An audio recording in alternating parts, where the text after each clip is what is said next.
मग 800 करोड 200 करोड 300 आपल्याला आकडे पण नाही सांगता येत, मोजता पण नाही येणार एवढा पैसा अपहार या शासनाच्या पैशाचा या ठेकेदाराने अधिकाऱ्यांनी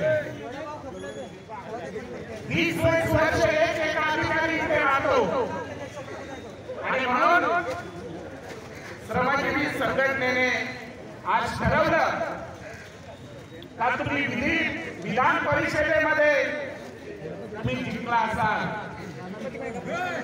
तुम्ही आमदार खासदार जर जिंकला असाल, तुम्ही मंत्र्यांना पैसे देऊन खरेदी केला असाल, पण जेव्हा पाड्यातला सामान्य माणूस चिंतन करणारी आई जेव्हा रस्त्यावर येते ना, तेव्हा कोणालाही तुम्ही माफ करू शकत नाही, तुम्हाला कोणीही सोडू शकत नाही. आणि म्हणून आज गुन्हा दाखल झाल्याशिवाय आपण उठणार नाही.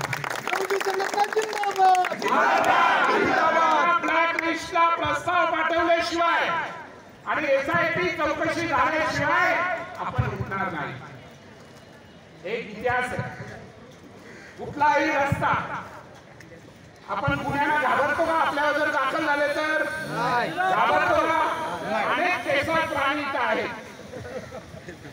कोणावर 80 केसेस आहेत, कोणावर 50 आहेत, कोणावर 30 आहेत, कोणावर 40 आहेत, 20 आहेत.